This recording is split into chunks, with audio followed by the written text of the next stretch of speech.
Hello everyone, I'm Arturo Mesquite, the anxiety-free professional doctor, helping people find true fulfillment in life. And today I invited Joe to chat with us. Hello Joe, Hello, Arturo. how are you? How are you doing out there? I'm very well, thanks. Despite everything going on in the world right now, yeah, we're really good. Okay, so I'll let you tell your story, but I'll tell you one thing. You did it. You learned to find a way to make yourself first. You come first. And it wasn't an easy thing to do at the beginning, but well, I'll let you tell your story. It was very difficult for you at first, right? Absolutely.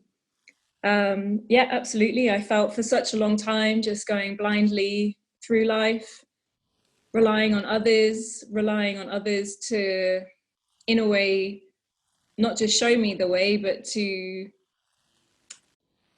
have me follow their path. And I didn't feel like I had space for myself. In fact, I didn't have space for myself. I didn't allow me to have space for myself. And through our sessions, our work together, I feel like I've come back to myself. I found myself once again. And that's not always an easy thing to do. And if I look at you now, it's totally a different person. I feel like the work that we have done, focusing on, I think, as you know, where I really struggled with was boundaries, and then feeling guilty if I was to actually enforce those boundaries. And I feel now it's still a work in progress, but I feel like the steps that I have made are phenomenal, astounding. There's no it's night and day. I feel now that I'm better equipped to put those boundaries in place, um, and to enforce those boundaries. And why I say it's a work in progress is that I'm aware of those boundaries, and sometimes it actually happened just last weekend where I actually had to find humor in the fact that one of those boundaries had once again kind of been shattered. But the fact is that I recognized what the boundary was, what my boundary was, where it had been ignored. And then I found humor in the fact that repetitive patterns of behavior had once again come into play. But as I say, I found I was able to deal with it by accepting that, okay, my boundary had been not respected, and I hadn't been able to enforce my boundary at that moment. But I found humor to just let it go and to not allow it to upset me, to bring me down, to disturb my energy. And I think that is also, although in that instance my boundary was not where I wanted it to be, I was able to accept it without it affecting me, which I think is also a huge step. Yes. I would have in the past I would have been in absolute pieces, and it would have bothered me so much. It would have stayed inside of me and really affected my whole being, whereas I was able just to let it wash away. The anxiety for me resulted in me having no voice. I was not able to speak up. I was not able to be who I am. And that's something that is so debilitating, when to know that you are an intelligent woman, a funny woman, yet to lose your voice is is something pretty indescribable, really. And it's not something that I think any of us would wish upon anybody else. And I mean, the anxiety can be absolutely crippling. Do you think that it was going to be like that for the rest of your life? I would say that for me, that had become a way of life. The When you have suffered from anxiety for such a long time, it is very difficult to see past that. It is very difficult to differentiate between that being today and what was previous, and what could be the future. It does become a way of life. You somehow create coping mechanisms within, um, within this anxiety bubble, which it's no way to live, actually. But I think if you suffer from chronic anxiety, you do have a coping mechanism. You create coping mechanisms because there's no other way to live your life other than through coping mechanisms. How would you process it? I would say that there were different reactions. One would be anger, and not, it would be anger within, let's say, a personal relationship, which doesn't help the personal relationship, but anger, so immediate anger, but then followed by guilt for being angry. That would be one coping mechanism, which is not a very good coping mechanism. Another would just be to stay silent. So it would be very much extremes, that it would be this forceful reaction or no reaction at all. What would you feel in your body? I would feel tightness in my chest. I had stomach issues for a long time, which again, it's something, after having that for such a long time, becomes a way of life, and you just accept it, and that's the way that it is, and it shouldn't be like that. That's not how to live either. Spending half your life in the bathroom is no life. But physically, the tightness on the chest, the stomach problems, shoulder and neck pain was a big thing for me. Yeah. So yeah, it was very much a physical, the anxiety showed itself very much physically. It's never too late, right? Absolutely not. No, never too late. Life is far too short to live under a cloud.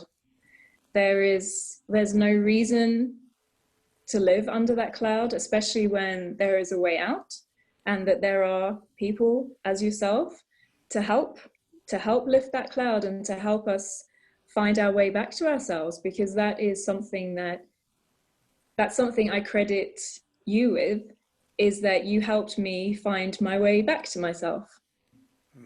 And I had very much lost myself. I mean, there were many times when you would fall off the rail, so to speak, right? And then Yep. we would just bring you back, Yeah. and all of a sudden you just took off. Yeah. And it's getting rid of those energetic blockages stored from childhood, from past experiences, from limited beliefs, and so we basically clean them all up. And now is the everyday, day-to-day, daily stressors. But the fact that you are aware of them, Yeah. that you can connect to what's really going on and then process it, I mean, that's magical, because stress will always be there. Stress will always be present in our lives. That would to think that stress could be completely eradicated from anybody's life, I think is a fairy tale, and it's just not possible.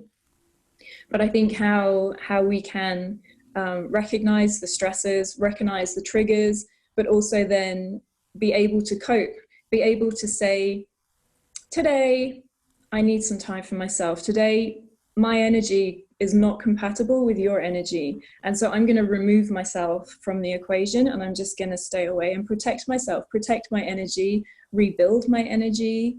And I think that's something that, when you're suffering from anxiety, when you do have this cloud over your head, this permanent struggle, and it is a struggle, it's a struggle every day, a constant struggle. But to remove the anxiety and to build up the ability to recognize the triggers and to recognize our own energy, it is a huge benefit. There are so many women who are struggling in relationships with children, who feel no way out. What can you tell them? I think in any case, I mean, that's something that women very often say, is that when we have children, there is a tendency to lose ourselves. And that is, as women, there is so much pressure put on us that we are to be these perfect perfect beings, that we are to remain in our professional lives as we were, but also to be superior and superb mothers. And we put so much pressure on ourselves. And I think that is potentially the start of, for many people, the triggers for anxiety. And I think that, you know, we need to be kinder to ourselves before we reach that point. But if we are too far, let's say too far down the road, that we are in this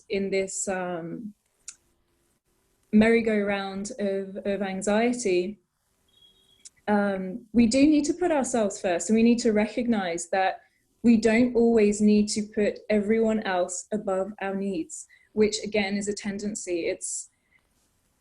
I think that is, as females, as particularly mothers, when we have had children, that is the expectation that we think that the world puts on us, but we also put it on ourselves. And it's a heavy burden to carry.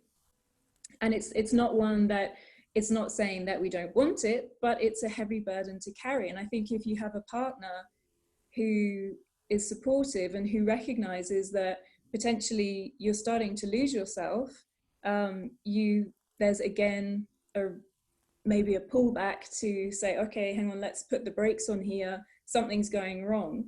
But not everybody has that.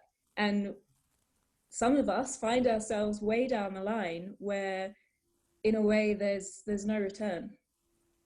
In terms of the relationship, there's most definitely a return to ourselves. That is clear. As we said before, it's never too late to find ourselves again. What I would say to women particularly is that we need to stop putting so much pressure on ourselves and recognize that if we have crossed a line, let's say with our health, with our mental health, that it's okay to say, we've crossed that line, we need help to pull it back. And I mean, I'm so grateful for having met you the night that I did. I can't tell you how grateful I am, because I really do credit you with helping me find myself again. You felt selfish to tell yourself, I come first. Absolutely. But do you agree that if you don't come first, you cannot help anyone? If we're broken, we can't help anybody. But I think at the time, it's not a rational thought process. The rationality of everything goes out the window, and it's just a survival mechanism. And we just carry on and we carry on and we carry on. And then all of a sudden, we're broken, essentially, and have lost ourselves. And it's, it's a sad fact. But I think, amongst my friendship group, it's clear that this happens more than people would dare to admit, more than people would like to acknowledge. And a lot of women stay quiet. Absolutely, because it's the fear of failure. It's the fear that we, especially professional women, we want to be seen as these, that we can tackle anything, that we are on the same level, and on the, that we can hold our place against men. But the thing is, in reality, is that men don't have as much pressure put on them as women do. And that's all with everything going on in the world, that there's, we're always talking about equality, and we've been talking about equality for such a long time, equality in the workplace, equality in the home. We're still not there. Let's be honest, we're still not there. Yeah. So at the end of the day, you have no time for yourself. No, not at all. Yeah. The time is evaporated. If you don't have any time for yourself, you cannot recharge yourself. You cannot be you. I think that's again recognizing our own energies, but also those energies of those around us, that when we have reached a point where we're able to recognize that, and to acknowledge, and also accept that sometimes we're allowed to say no. Who can benefit from the mastery program? Anybody. I think anybody that feels like they're suffering, anybody that recognizes that something's gone wrong. Something has gone wrong in the grand scheme of things, that they were happy-go-lucky they no longer have that. They no longer have the joy. They have lost something, lost part of themselves, and they don't know where. They don't know how or why or what, but they're just somehow lost in the abyss. And that's something that I think it can pass. Certainly it can pass. I think as humans, everybody has their ups and downs, their ebbs and their flows. But sometimes some of us need some extra help. So And I you think agree it's that? okay to say that. It's okay to say, you know what? I need some help. So it's important to have a coach, a mentor, or someone that you can work through all those issues, correct? Absolutely, absolutely. And I think that's something that is so important, to have somebody that um, that you feel you can trust. And I certainly feel I can trust you. I've always appreciated always appreciated that aspect, that I can trust you. You're very warm, you're very open, which then allows me to be open as well, to because that's also something that I've learned, is that if we're not going to be honest with ourselves, then the therapy, the sessions, there's a limit. There's a limit to what you can do as a therapist. Mhm. If I can't be open and honest with myself and with you, and because of who you are, it makes that process easier. Many people ask me about the phone work. How can you describe my phone work processing? The phone work is something that I find it difficult to describe. I've tried to describe it to friends and family when I've tried to explain the therapy that we do together. And in some ways, it's not explainable. Is that even a word? Explanatory. No, that's not right. It's not possible to explain quite what we do with the phone work. All I can say is that the effect that it has on me is immense. There will be times where I remember there's been times where we've started a phone session and I've sort of said, I'm not sure what we're going to talk about today. I'm feeling actually pretty balanced. And we've had a little chat about something, and then all of a sudden I am in floods of tears, and just the emotion has come from nowhere, and the stress of something that I've been carrying has flooded out of me, and I have absolutely no way of knowing where it's come from, because I felt like I was on quite an even keel before, and then we've discussed what was bothering me, and afterwards I've ended up laughing, and the emotions have changed within a few minutes of going from feeling okay, but obviously not being okay, to you having a sense of something not being okay, and you managing to draw it out of me, that we then process that in your magical way.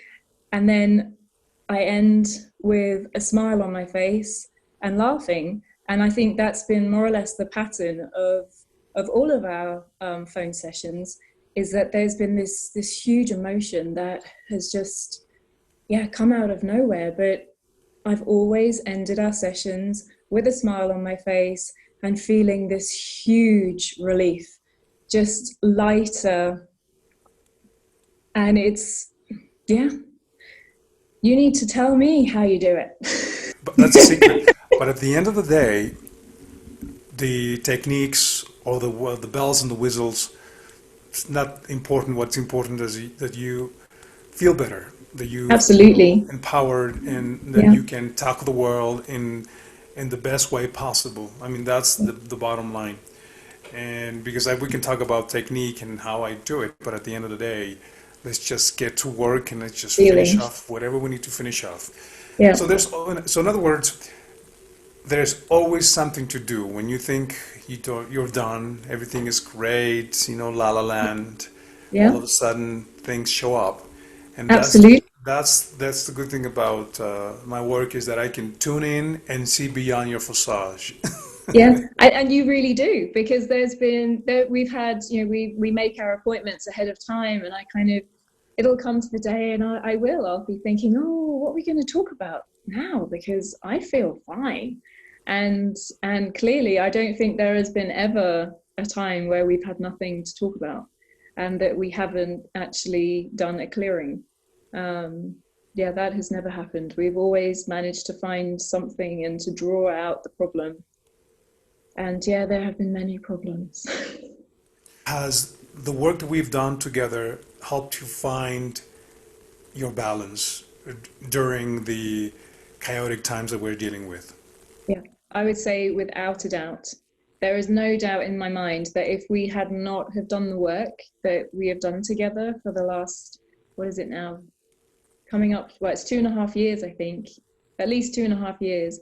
If we had not done the work that we have done in the past, I would, without a doubt, be a nervous wreck right now. I would be probably just on a day-to-day basis dealing with having the children home constantly. That would have been in itself a huge drain on my energy.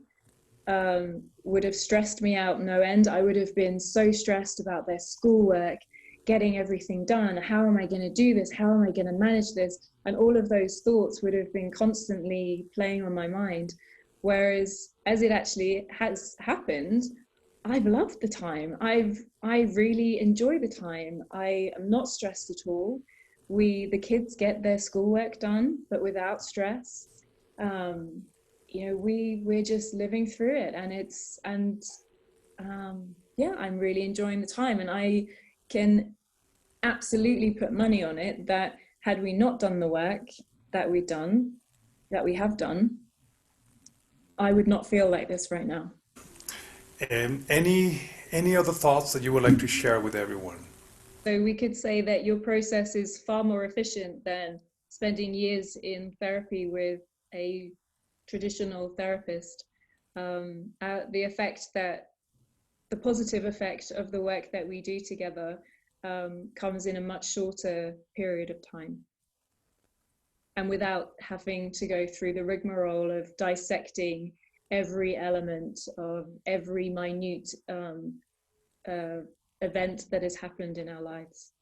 We don't necessarily have to bring up the exact example. We don't have to go into, let's say, the dark secrets of our past. We just need to think about it, to have it in our minds, and you're able to find that. You're able to find the energy that we are emanating, and work with that. Very well said.